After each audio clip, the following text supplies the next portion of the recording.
After all these years of playing the game, having so many lessons, watching so many YouTube videos, you still slice that golf ball. I will show you exactly why and how you do that and what you can do to stop it literally within 2 swings. First of all, don't forget, hit that link below to my website to get on the waiting list for lessons with myself here at Whittleby Park Golf Club. Now, you're a chronic slicer, otherwise you wouldn't be watching this video. You're a right-handed golfer, so your ball curves dramatically out to that right-hand side. With driver, maybe less so with the irons, but still, quite a lot of fade, you're losing distance. You don't want to do that. You want to hit that ball a little bit straighter, if not with that lovely elusive draw. And I'm going to show you 2 ways, 2 unbelievably simple ways that you can do that literally within 2 swings. For some of you, it might even be the first swing, but no more than 2 swings.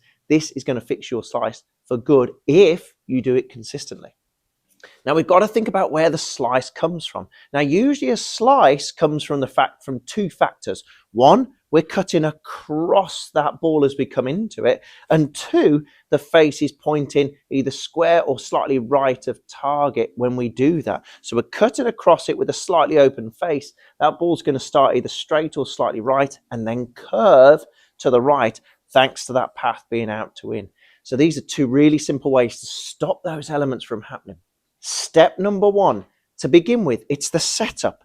We've got to make sure when you set up to that ball, I don't want you to aim left. So you chronic slicer, you know the ball's going to go right. So what are you going to do? You're going to aim left. But the problem is your shoulders now are aiming too far to the left. What does that mean? It means we're going to cut across. We're more likely to cut across that ball as we come into it. So first things first, we're going to do almost completely the opposite. I want you to, when you set up, I want you to push your right shoulder back. I almost want you to feel your right shoulder is being pushed behind your right foot. And that will feel what we call closed. It will point right of target. But that's a great thing because that'll encourage the club to go less out to in, and if anything, more in to out to really counter that slice. So when you set up to that golf ball, I want you to push your right shoulder back as far as you feel is uncomfortable. Okay, you cannot exaggerate this enough, especially if you've been slicing for a number of years. I want you to push that right shoulder back behind you and keep that left shoulder in front of you. That's step number 1. Step number 2 is this. We're going to fix the face. And we fix the face by making sure that on the way back, I want you to feel your club face when you're rotating back. I want you to feel your club face is pointing to the ground for as long as you possibly can get. Okay? Because the problem is a lot of you slicers out there, when you take that club back, you will roll that club face. You'll roll your forearms in a clockwise direction, and therefore you open up that club face.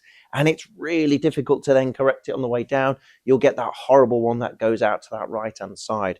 So we're going to want to make sure that on the way back, again, this is going to feel ultra weird to some of you out there as well who are not used to doing this. I want you to just look at that club face, take it back really slowly, tortoise slow, just as slow as I'm doing here. I want you to feel that club face pointing way down to that ground. Because if we roll, we're going to struggle. That's slice city. If we keep that club face pointing down, we might introduce a hook. We might introduce a pull. It's a hell of a lot better than that fade and that slice that you've been hitting these years of playing the game of golf. So 2 things, 2 elements. Push that right shoulder back to begin with. So if anything, you feel your shoulders aiming right of target. And then secondly, on the way back, I want you to feel your club face is pointing to the ground for as long as you feel you physically are able to. But do these really slowly, especially that takeaway. Just do it really, really slowly to get that feeling for where you need to be, where that club face needs to be.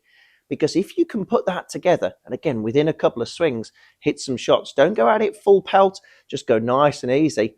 I can guarantee you that golf ball is not going to go to the right.